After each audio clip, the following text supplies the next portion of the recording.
G'day and welcome again to the Campfire Project. And today on our panel discussion, first of all, we have Anna Bratby, who is the owner and managing director at AJC Administration Business Solutions. How are you, Anna?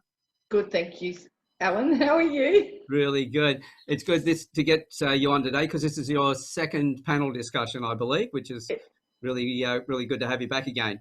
Thank you. Yeah, it is. It's going to be good fun, actually. I've already been having a bit of a laugh before we started, so it should go really well. Yeah. And then we have Julie Watson, who is the founder and general manager at Stronger Than My Excuses. How are you, Julie?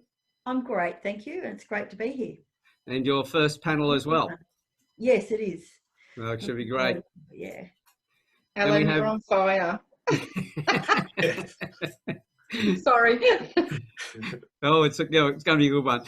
And then we have Steve Angel, who is a spiritual counsellor. How are you, Steve? I'm good, Alan. Thanks very much for inviting me onto the panel. Fantastic. It's going to be good because I know that, as I said, Anna, this is your second time, and for both Julie and Steve, this is your first time on the panels. That's right. So we'll just have a bit of fun as we go along.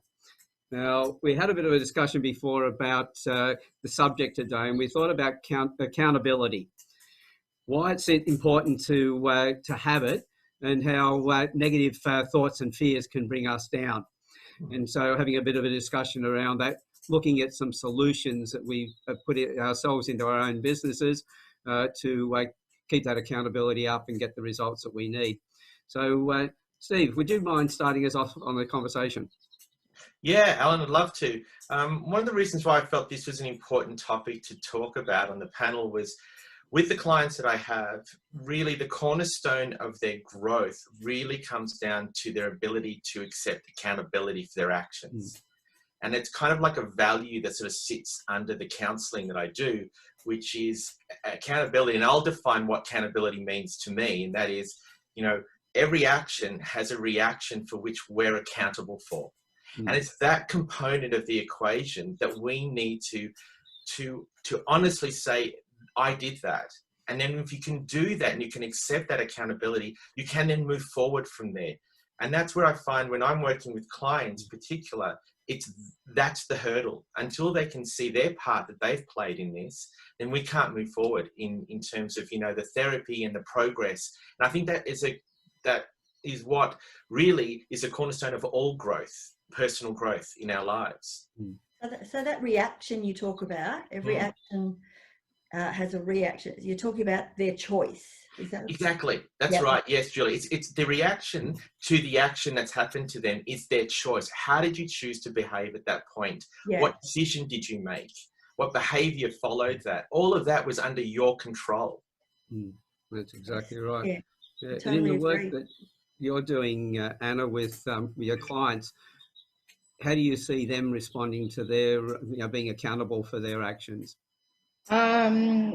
Interestingly enough, from the liquor industry, their reaction's been great. They've got a positive reaction to that.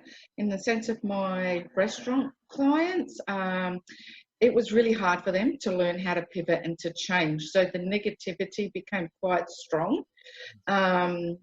So for them, what I needed to do with them is to say it's okay to feel this way, feel it, and now move on, change, you can do this, you could do that, etc., etc.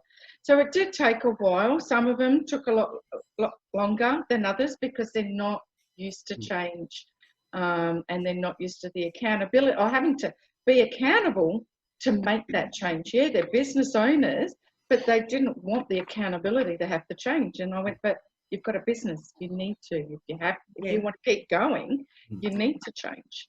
Right, and that just happened to them as it happened to all of us. And so it's really hard to sort of go, but what am I going to do? I didn't ask for this. Like, how am I meant to deal with this? But then you start realizing, well, I actually have to, because it's happening to the whole world. If we're talking about COVID, I guess, here in this situation. Sure. Yeah. So when it happens to the whole world, there's no one to go to and say, oh, I had this terrible time, the last couple of months, this is what happened. Because it's happening to the entire world. It's a very strange situation, isn't it? That we all and we're forced to be accountable, or what happens? Otherwise, we're not going to survive. In the present situation, Julie, with a business called Stronger Than My Excuses. That's right. That is my business name, and I am all about accountability now. I wasn't, but I am now, and that's why I called it Stronger Than My Excuses, because you know, who doesn't want to be stronger than their excuses about something? Even if it's just getting up and exercising, or calling your mother more often, or being nicer to your partner, or making the sales calls that you need to make, or changing your business when there's a pandemic. Whatever it is, we all have something that we wish we could make better choices on. And then when we find ourselves making excuses, that's when we know we need to make a change, when it's not an actual reason. So to me, the difference between an excuse and a reason is, a reason might be, for instance, and Paula Martin, she's the Regional Director of Central Coast Business New South Wales, and she brought this up in a show that I have produced recently called Procrastination, Breathe, Think, Do. She said, really, when you're procrastinating, there could be a reason. For instance, you break your leg, well, you can't go out and do that physical running or training or do that marathon. But if it's just saying, oh, I should do something, and you have no other reason why you're not doing it, that's when you know. Usually when you start shoulding, that's when you know it's an excuse. You're just putting it off because you're lazy, scared, tired, whatever it might be. It's usually just an excuse. So, and we have to be stronger than that. So, and quite often it is fear and doubt, which we talked about, and that's what we're talking about, trying to overcome the fear and doubt so that we can be accountable when things might happen to us. You know, interestingly, I was actually listening to a podcast the other day, and the subject was about we produce our own reality. Yes, it was such a powerful saying, and I just went, oh my God. And it's so true. We are our own worst enemy, I suppose, if you would like to say that, in the sense that's what we see. This is our reality. That's not like Alan doesn't see what I see and you don't see what I see. This is my reality. And if I want to keep going down the negative path, then I'm going to keep going down it. And the only way for me to change it and accept accountability is to change my reality. That was it's only the story you tell yourself, isn't it? And that's what I find that as well is the other side of that coin of accountability is self-pity and victim state, that victim mentality. Is because it's now it's not my fault, this is happening to me. You know, COVID's not my fault. Why is it happening to me? This is not fair. And when you hear those kinds of phrases, you can tell very quickly where somebody's mindset is and their belief is. It's there. This is, I'm not going to take responsibility. This happened to me. And that could be like a habit that they have, which they then sort of play out in all areas of their life, like you were talking about too, Julie. Like, it just depends on where it is. But that goes to show, and that's where a lot of people can get stuck. And you have to say, okay, yes, COVID's hit. But like you said too, Anna, it's like, well, okay, it's hit. And you can take as long as you need to process what's happened to you. And that's fair enough, because this is a pretty tragic time for everyone.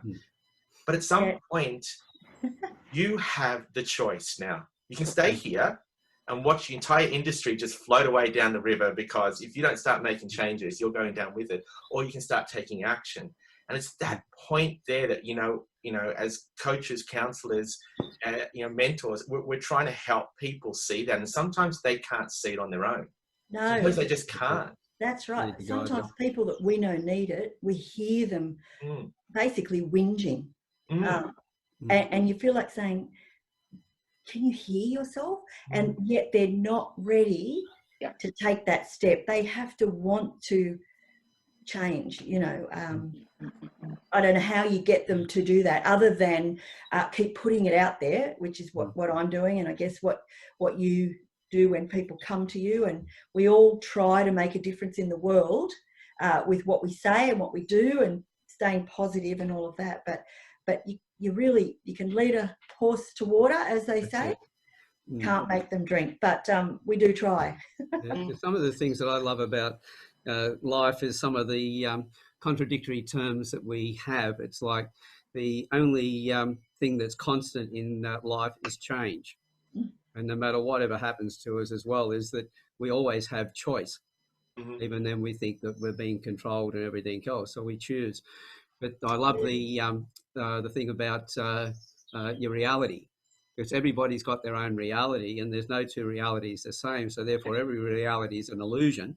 And as I was told when I was younger, was pick the best illusion that suits you and turn it into your reality. Everybody has a story to tell, but if you sit there and look at what your story is, how many excuses are in there? Because or where do you really want to be, and why aren't you there, and how much of the reason is an excuse? And I guess people like us that are on this show, we're already reasonably positive, and we understand this, and we're making moves to make sure that we do move in the right direction and all of that, and not make these excuses. But you know, you hear some, as you said, Steve, some people are going to just have that, play the victim, and they always will. And sometimes you can try, and when you get the sense that you're not going to have the time at that moment anyway to really get into it. You're never going to change their mind in a conversation at a networking event or anything like that. All you can do is drip, and sometimes that can be just a little bit more effective.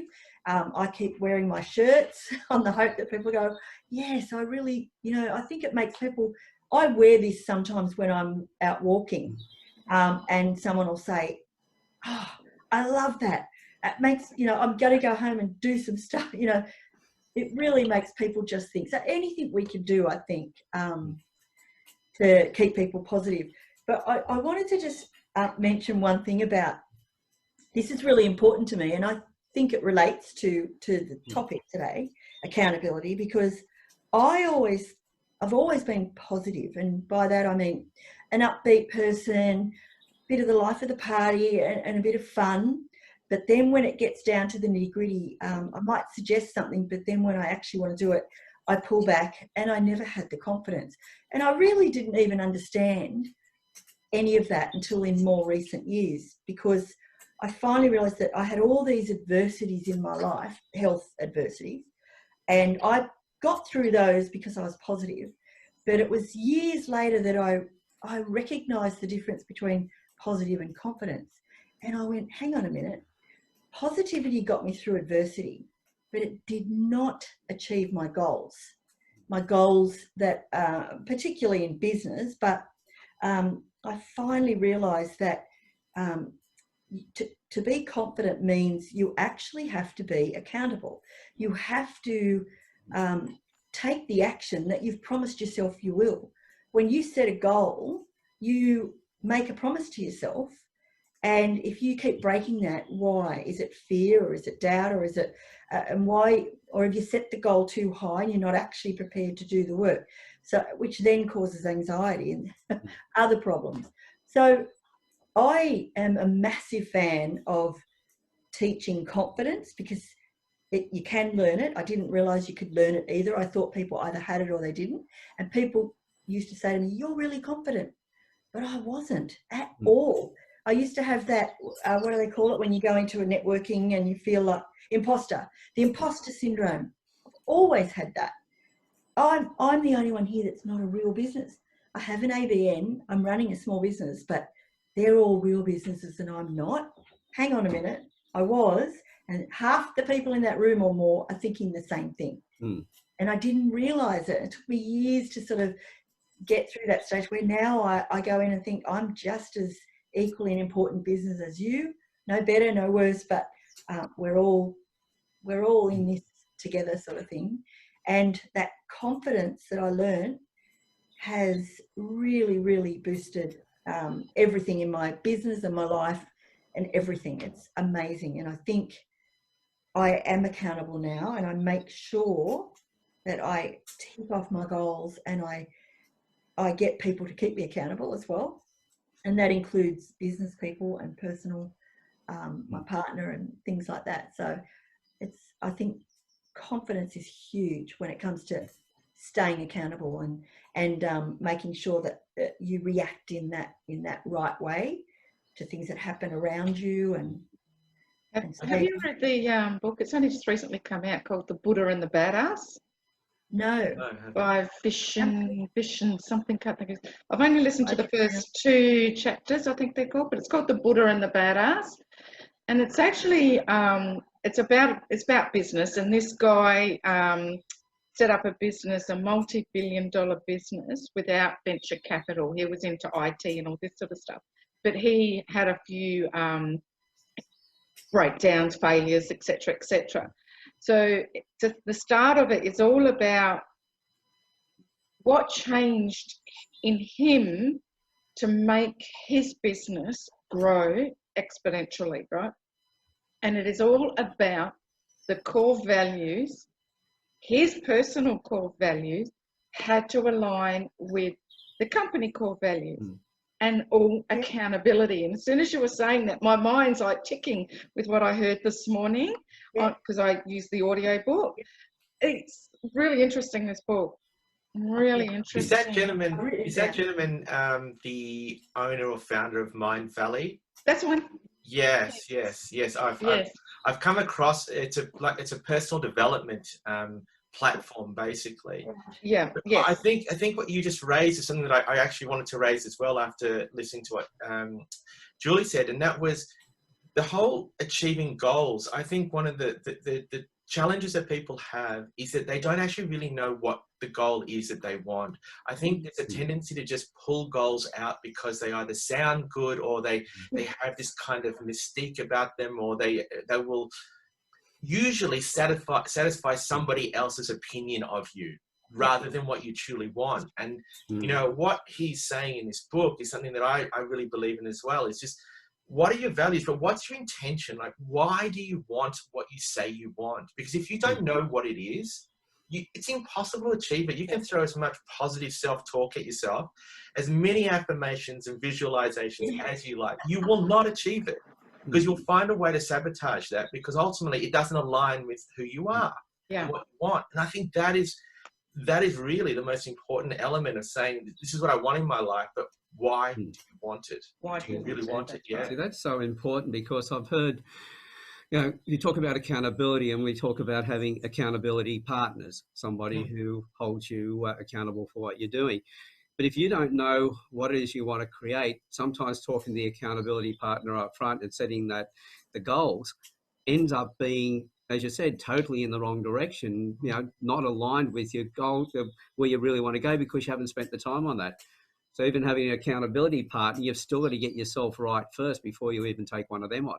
Otherwise, you can go down the wrong track, spend a lot of money and a lot of time, and get nowhere near your actual target. It's true. And our values, sorry, Alan, our values drive our behaviors. Everything comes from our values, and that's how we see the world and how we want to interact with the world. That's how we'll behave. So if you don't know what even your values are, and it's remarkable, a lot of people really don't. And they think they do, but they really don't. And sometimes those values we've adopted. I've adopted them from my parents. I've adopted them from society. I've adopted them from my partner. And you I think when you start to question it, when you do the work there, it's really interesting what tends to happen. And then the flow-on effect in the rest of your life, in your business, your relationships, in your personal life, which, you'll see too, Anna, when you're working with clients, it's like, if they don't align, it's an uphill battle for you, Yeah, I found, I noticed in the book, I listen to Audible as well, Atomic Habits I've recently listened to. And he, all my life, people have talked about goals, and I've had the goals board and affirmations and all these different things. And partially they have worked for me, but he talks about goal. He said goals aren't necessarily all that good an idea, because sometimes you set your goal and it just is so far away that you might take a few steps towards it and it disappears because you just can't. And it's similar to what you were saying, Steve, but I find that setting a goal, there's two things about it. The first reason you need to have something to strive for is because you need to make a choice, because when you don't make a choice or a decision, you can get a lot of anxiety. And that's because, and a good example is when COVID-19 first happened, you know, we all had to make these choices. And I remember thinking, some friends, it was just at the beginning, and some friends, we'd organised a weekend camping, and I started getting really anxious because I'm immunosuppressed and everyone was going to be together. I thought, are we going to be sharing our nibbles, and which we always do, and how does that work, and are we supposed to do? And in the end, I was anxious for about 3 days until I said on the Facebook post, I'm out. I'm actually not going to go because I'm immunosuppressed. And I made a bit of an excuse, I think, but really that is what it was. I was a bit worried about it. And I said, you know, it's not really the best recommendation for me, so I'm not going. And as soon as I did that, all of the anxiety just flowed away, and I didn't have that anymore. Yeah. But the other part to that was the other reason we get anxious is when we set a goal that is not aligned to what we really, it's not even what we want. It might be what we want. I mean, we all want $1 million in our bank account. Everyone wants it. Who doesn't? I mean, unless you've already got more than that. But Yeah, if you haven't already got that, we want $1 million. And in I haven't got it fact, there yet. we could actually all get that if we did that work that it would take to get it. And none of us are going to go, well, I'm not going to any of my kids' soccer games, and I'm not going to visit my parents, and I'm not going to see, you know, you're not willing to give up those. You might give up a lot and you might work really hard, but you may not want to give up everything. So you really have to look at your goal and say, what would I need to do that? And if it's more than what you can or are willing to do, don't change the goal. You have to change the goal to suit what you are able to do. So for instance, if you need to visit your sick parents and that's going to interfere with achieving that goal, well, then you can't achieve that goal unless you don't visit your sick you could move the goalposts. So it's really, really important to the anxiety levels that we have. yeah. And then we can start to feel accountable again when we set the right goals with the right ethics. I still want to visit my sick parents, but I still need to do a fair bit of work. So I might not cook dinner every night. I might get some takeaway in. Sorry to the family, but you make a few things and you just got to work it so that it's just right for you, and then stick to it and be accountable and keep your promises to yourself. But it takes a while to get that right, I think. Yeah. So Julie, would you still be able to move your goalposts if something outside of your control, like COVID, happens? So would you then, how would that work with your, like, the anxiety and that sort of stuff? The same again. And in fact, another book I read recently called Fix This Next, I think it's called. Mike Michalowicz, he wrote Profit First. Very good, very clever. And Fix This Next is about looking at everything you want. So I think the top of the triangle is, you know, your legacy that you want to, it's like the Maslow's hierarchy of needs for business. So at the top is, you know, the legacy you want to leave the world. The next thing down is how you want to live your life within that, you know, the business. The next thing down is your processes. The next thing down is your profit, but at the very bottom is your sales. You can't leave a legacy if you're not working on the bottom level. But as you go along, he says, you always go back to the bottom level and then change it as you need. So if sales is, once you've ticked off everything in that sales level, I'm bringing in leads, I'm connecting with people, I'm making the sales, and I'm converting the leads. Then it goes to profit. Am I keeping the profit aside? And there's 5 points on each level. So basically what that does is by looking at that once a month, you look at it and go, am I still making the sales? Am I still on target? And if something like COVID-19 happens, you may suddenly be dropping off in sales. So you can't be leaving your legacy, even though you might have been up there. You may have to drop back again and go, oh, I need to change my sales strategy, because we're really, you know, if you're in that hospitality industry or something like that, suddenly can't leave your pub to someone if no one's coming to it. The pub with no beer. Well, I've seen one of them somewhere. Yeah, from what I'm hearing, there, if you're talking about goals and everything else, I'm hearing what Steve had said about values being most important. Because if your values, you stick to your values, then you're not really changing your goals go with your values. So they're not really changing your goals at all. You might move the goalposts of where you're heading, but your values are the foundation of everything. And if you stick to those, then you're going to, and be true to those, then you are being accountable. So I think it's more so, instead of being accountable to the goal, be accountable to the value. Yeah, I agree, Alan. I think force you to change values, because I know when I've spoken to coaches before and they say, what do you want and everything else, and I say, I'll talk to this, and they talk about it, and you can see the look in their face and you go, is that enough? It's not enough.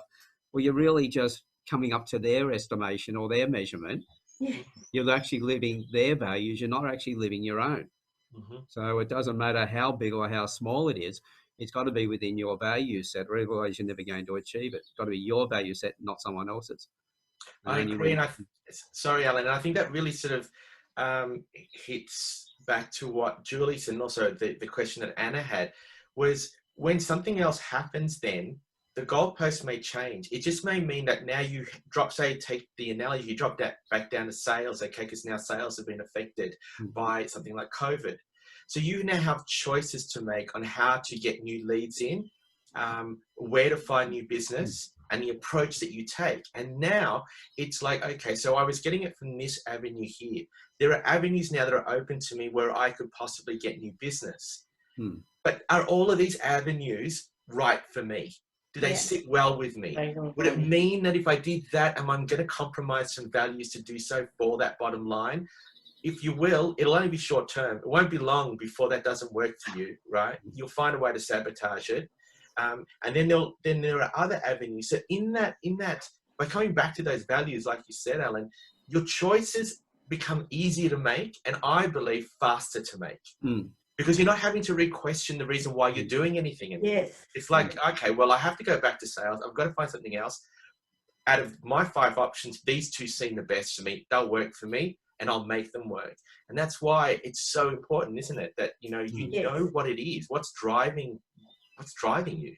Yeah, Steve, I reckon that one of my biggest problems that I had with confidence was to do with making money from other people. And so I've always wanted to be in a role where I could support people, and my business now supports people to take action.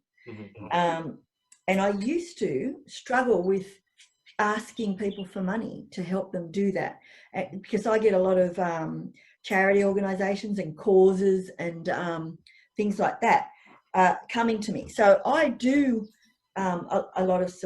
I do enough support things to help people where I give away, a certain amount of my media production kit, which is my product. But now I realise that,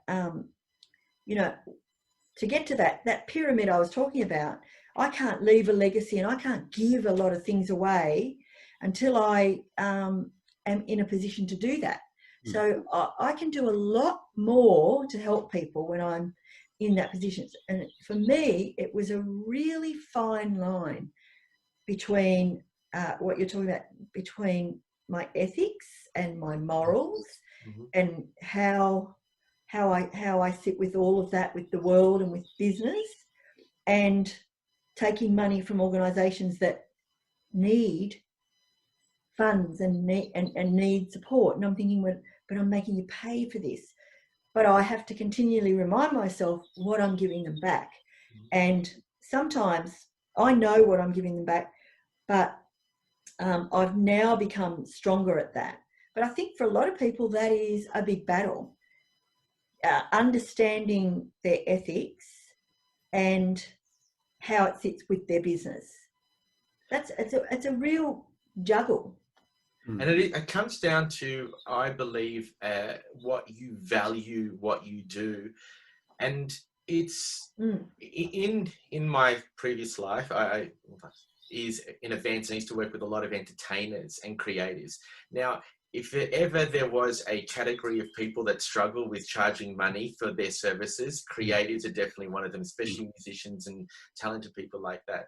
And a lot of that really comes down to, and I guess I'm speaking on your behalf and on my behalf, when you are the business, right?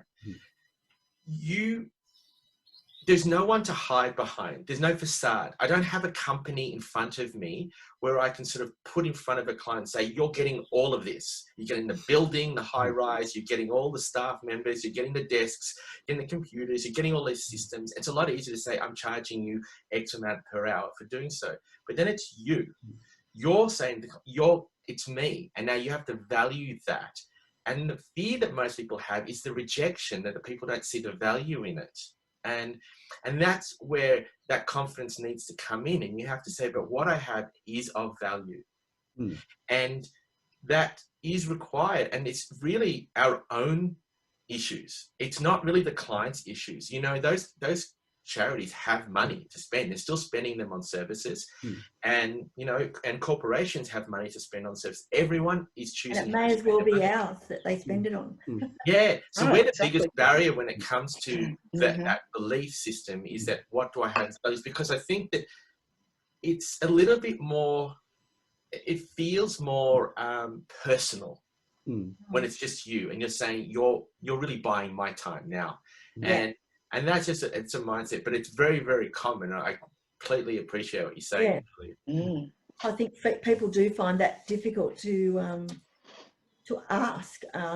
Asking people is one of the things that people find difficult, because that's when you're taking a risk that if they buy your service, or if they support your business in any way, or invest in you, or give you their time, that you may not deliver, or that's when you're putting yourself at the highest level of looking stupid or failure. And accountability. So all of a sudden you're asking people, that's where the risk is, I think, a lot of the time. And that is also where life really happens.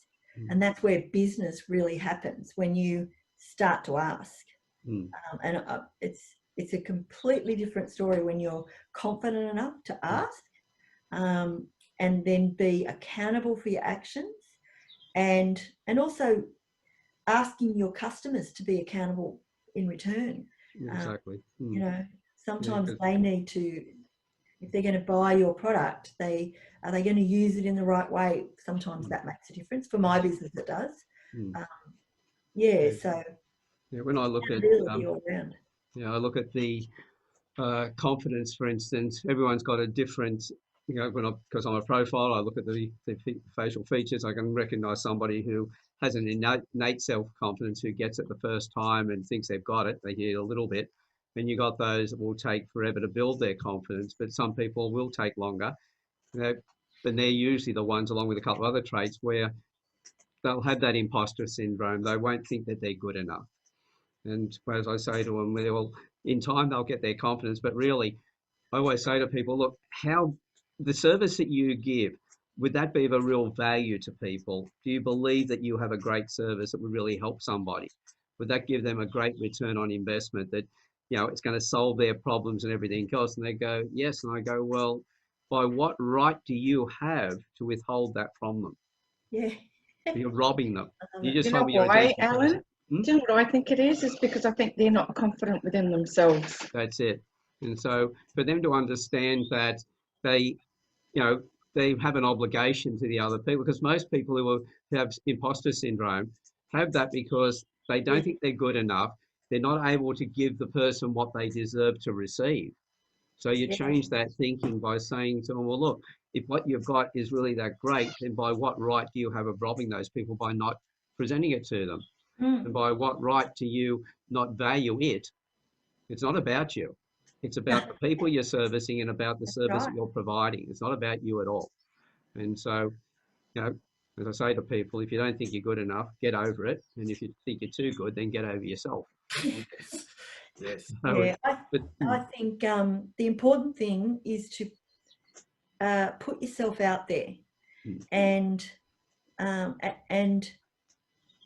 don't be afraid of failure, because that is what accountability is, I guess. Making sure that if you fail, you're accountable for that, but you step back up and get back in the arena. If you're just sitting around watching everybody else in the ring, then you're not going to really experience life. You know, the people that jump out of an aeroplane are the ones that are going to really experience that adrenaline of doing that. And that's what we sort of want in business. We want to experience success in business, and to be able to stand in front of people and say, I did this, I made this business, and I supported these people, and this is what I've done, how many people I've helped, or whatever it might be. But you can't do it unless you're in the arena, willing to be knocked down and get back up and knocked down again. Or the amount of people that have, you know, even said to me, oh, how's your little business going? And just felt, okay, yeah, my business is going well. It's actually a scalable business. It's that's doing really well. So, but I can't let things like that worry me. I'm in the arena now. I never used to be. I used to watch and learn, and I was a seminar junkie for 30 years. But now I'm in the arena. I'm being punched around, literally. Oh, good. Oh, no, that wasn't a punch. But I cover it up well, don't I? Very good. Yes. It's good when you have long hair. Unlike the boys, they can't do that. Right. I know. Fully exposed here. But no, so Well, I think in time I can, but Steve's got no chance. Not at all. like we all have. I've had.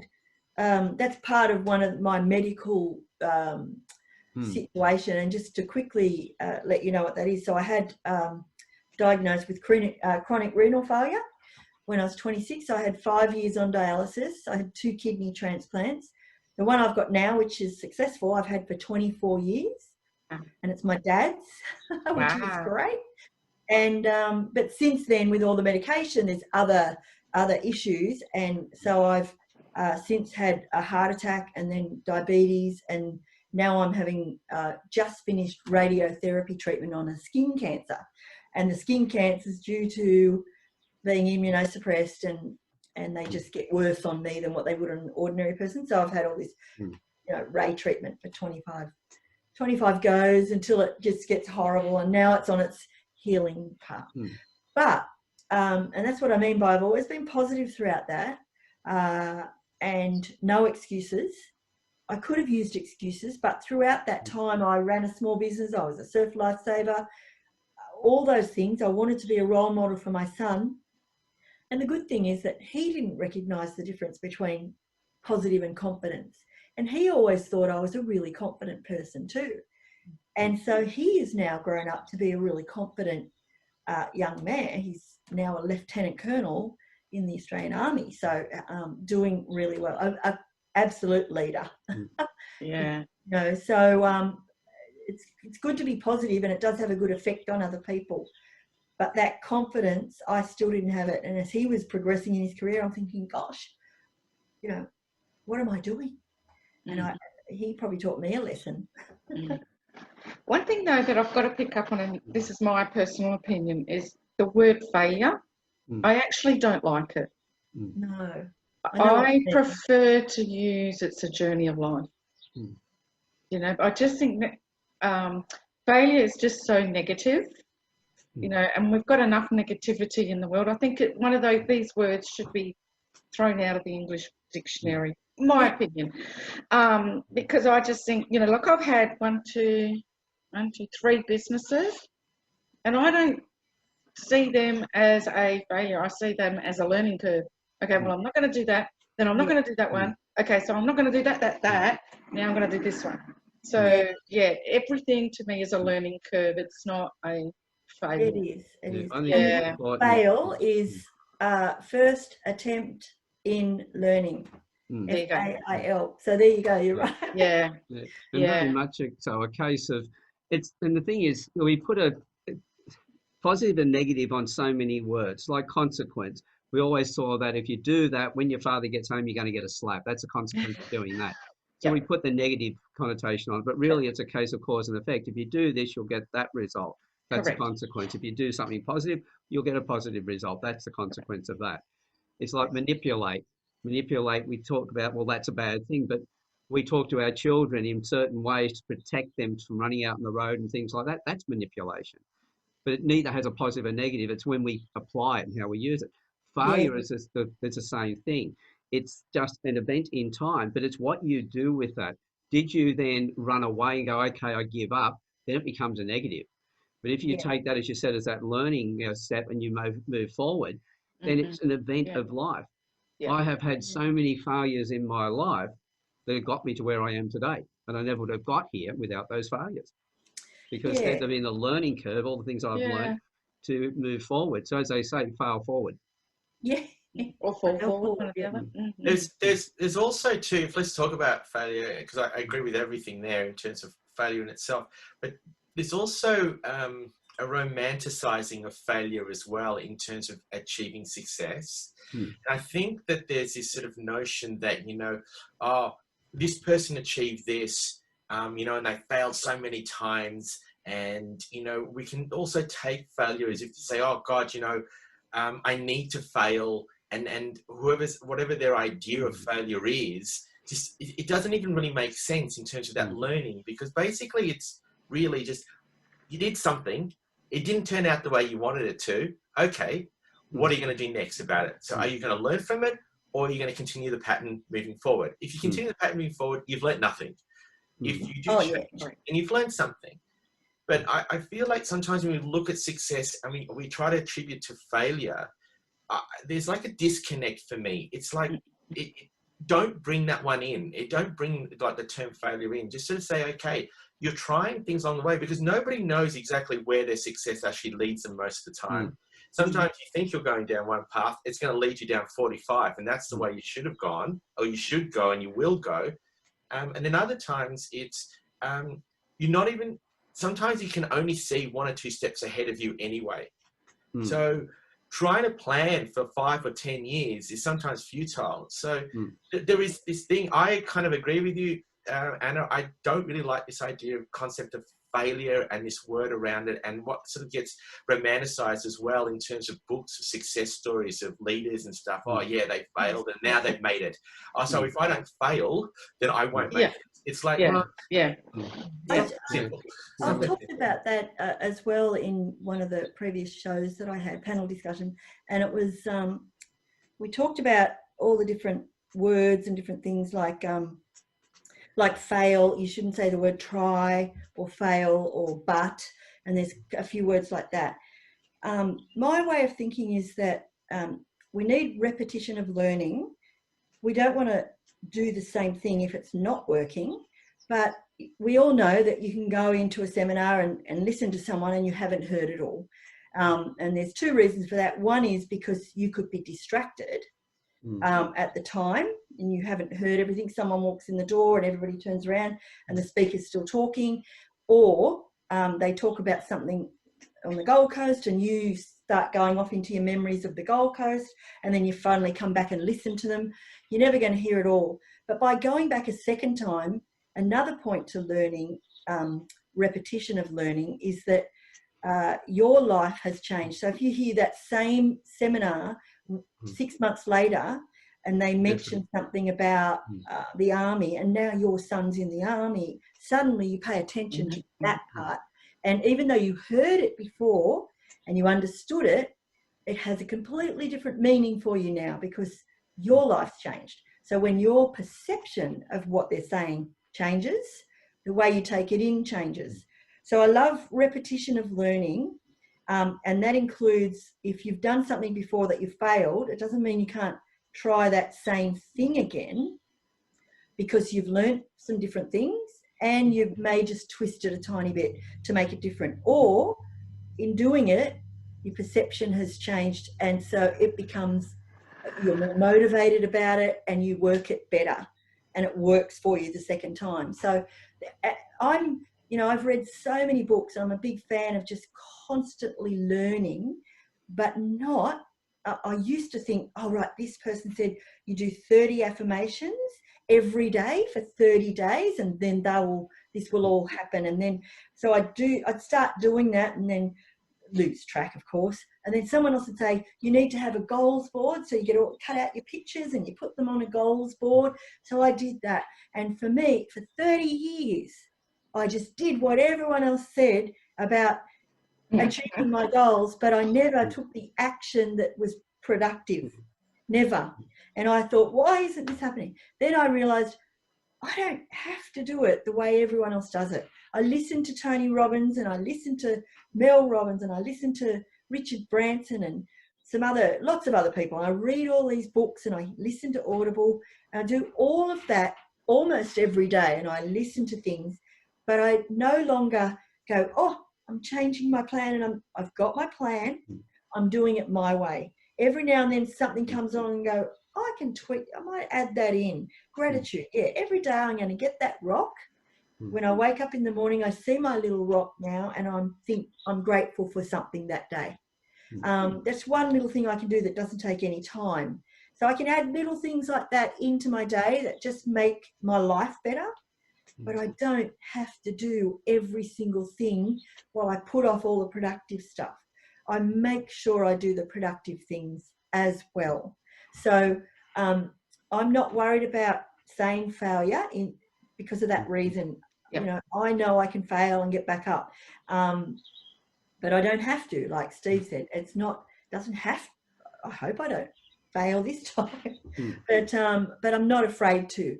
That's the biggest thing. I'm not afraid to have a little trip up or a setback because I can still continue on the path. It's important to recognise when it is a dead end as compared to just a setback or a roadblock, but never a failure. Yeah, you know the one thing? Know those values, as Steve has said before, you don't know your direction, so all of that other stuff is just grabbing at straws. Oh, yeah. Doing what somebody else has done, thinking that that's their life, that's not yours. Yes. And so then being lost in that. But at the same time, you've got to do preparation, you've also got to do the work. I think it was Washington who had said that when if you had an axe, you had to chop down a tree, and he had 5 hours to do it. It's in 4 hours sharpening his axe first of all. But he was still chopping the tree for at least an hour. So it's doing the stuff, but also doing your preparation, but doing the preparation that fits the stuff that the goals that you have, not that somebody else has set for you. Vision boards with cars and everything else on it. If that's not your goal, because I remember I had a woman I was talking to who wanted, she said, I want the car, I want this, and I want this, and I want all that stuff. When we went through it, what she really wanted was a white picket fence. And what the white picket fence was to her was security. It wasn't all the bits and pieces. And that's why she never got the bits and pieces. Yeah. And so you've got to have that, know yourself, know your goals and all the rest of your values so that you know where your goals are going to be put. And once you've got your values in place, you're really not moving your goals. You're moving everything else around to fit the goals. Ellen, you just hit the nail on the head. You've got to know your inner self. You have to know within who you are, your values, your core values. And it's quite interesting. And similar to you, Julie, how you said it's taken you 30 years, about the same as me. And the light bulb moments at the moment are coming. They're flying at the moment because I'm doing a lot of podcasts and a lot of listening to audios and stuff. And I'm going, what the hell am I doing? Because the light bulbs are going like this, bang, bang. You can still do, like Alan can say to me, yeah, this, and this. Yeah, okay, that's great. But that light bulb moment of something one thing out of the 5 he said, I will do. Not so you're absorbing it all rather than stopping what you're doing and starting something new. Yeah, and it's going to my values, what I believe within myself, and that I think is the biggest thing. I think it's about being more discerning too. It's like, I think what you're getting there, Anna, is you're just discerning, not just soaking everything in because that could potentially be the holy grail to your success. It's like, that's really interesting. But those light bulb moments, they're just like resonating with you, aren't they? They're like, yeah, that makes sense to me. That fits perfectly with my belief system. Yeah, I'll do that. Oh, that's really interesting what Julie said, but no, I don't think that fits in with what I believe. So, and it's becoming discerning. And I think early on, like, I know I used to do this too with the seminars. I think we all go through a very similar journey. I think we do that mainly because we're trying to find who we are. And so you sort of grasp through books and gurus and seminars, and you're just going, I know where I am right now. It's not where I want to be, but I don't know where to go to next. So you're absorbing. At some point, though, you have to say, okay, enough of that. I have to know what I want and who I am. Yeah. And once you get to that point, then things start to shift. They're different now. And you become discerning. You know what your goal is. You know what you want out of life. And then, then you're just cherry picking what's important for you. Yeah. And that'll work for me. And then everything else you just put aside. Yes. But that takes time, though, I think. I don't think that's, I think you have to go through life to get there. It almost kills me to listen to these Audible books when they're about learning something new and not having a pen and paper in my hand to take notes. So I had seriously stopped doing it because it was just getting ridiculous. And so now I love just listening to them, knowing I've got them. I can go back and reference them any time. But at the moment, I pick a few little things, like you said, cherry pick a couple of things and go for that. Correct. Yeah. And then I can stay accountable because I'm not trying to do everything that everyone else has said. I'm listening to what people say who are smarter than me, cherry picking, and then making my decisions based on that information and trying to stay accountable. I do have a little mastermind group that I've gotten together, a couple of us, so we keep each other accountable on certain, just like weekly or a fortnightly task list type thing, which is really good because I always think, I've got to get that done because I'm about to meet up with the group. At the last minute, geez, I better get it done.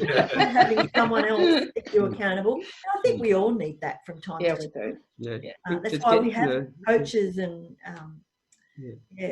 it's getting the balance on that right, because you can be over accountable to other people at the same time, as you were saying before, all the motivational speakers who are up there talking about the adversity they've gone through, the number of times they've failed, like Lincoln, and how many times he failed to get becoming president of America, and all the things they go through.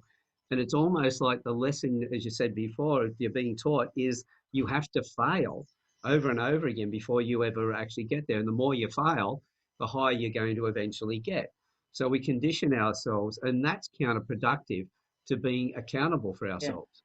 Yeah. And so Maybe it's again, as you said, just taking what is appropriate that serves you and not take their story, because most of those people aren't telling the truth either.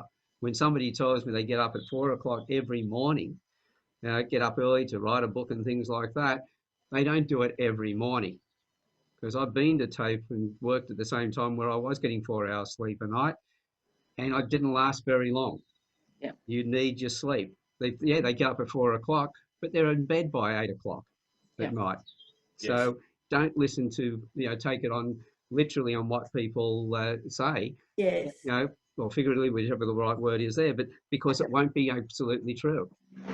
No, that's right. So just don't take other people's stuff on. But when you set an accountability partner, make sure that you've already set your goals up based on your beliefs and your values. That's and right. Then talk to and have that accountability partner who is in alignment with it.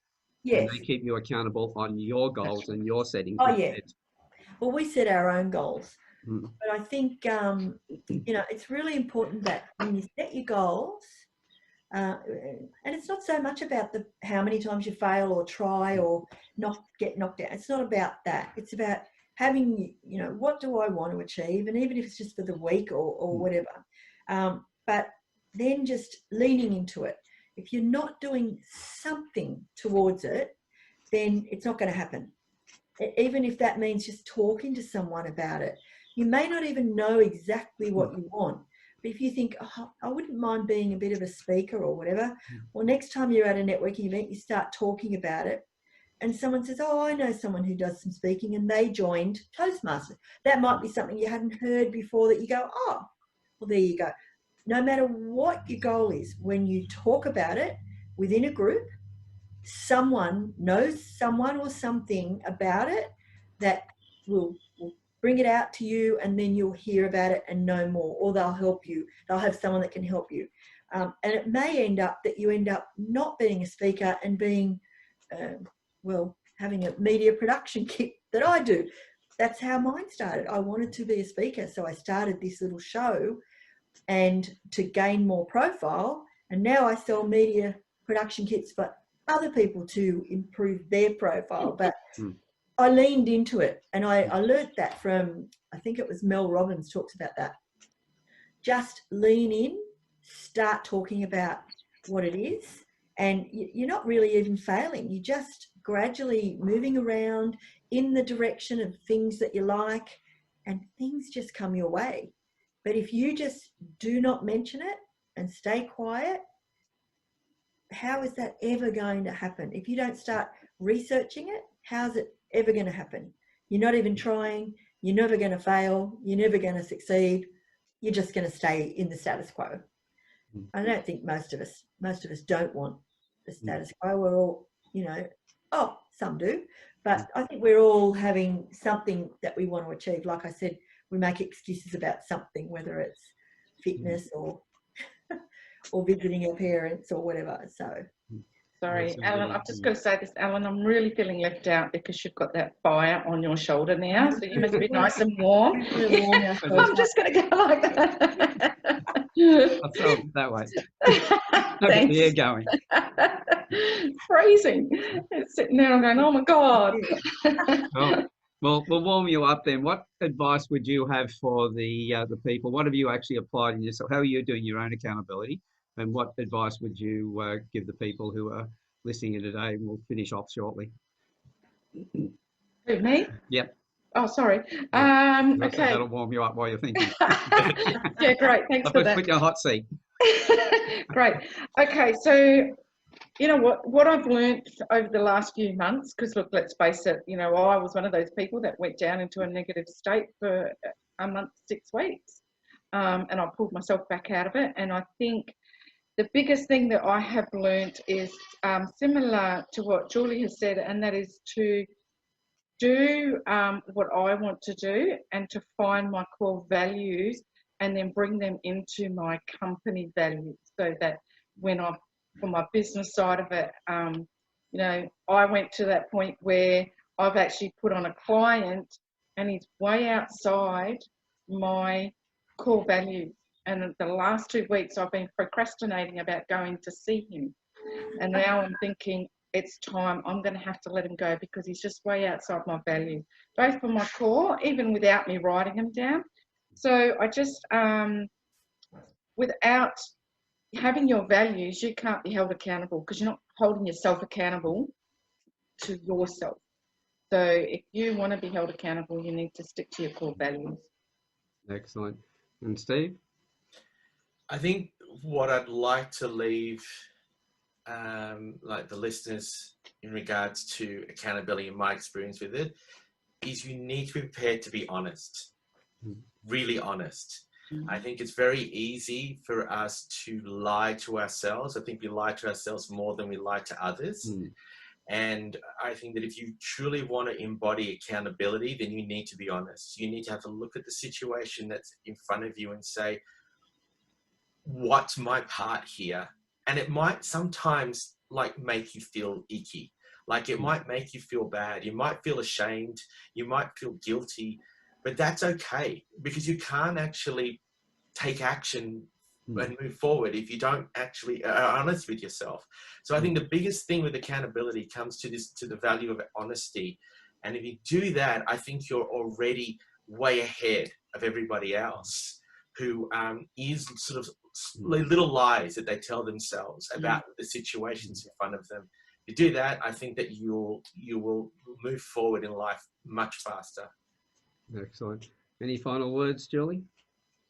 Yes, absolutely. I think the actions that people can take, and all about actions, is exactly what Anna just said, which is be true to your values, and what Steve just said, which is be honest, but also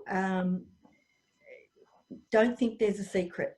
The secret is doing all these things all of the time. So constantly be in the arena, be accountable to yourself, definitely to yourself, keep your own promises. And there's a whole list of, like, the things that I probably did was backed myself. I realized that I could learn confidence. I lean into my goals. I just talk about it here and there, or I research it, or I think about it, or I write about it, or I get onto Facebook.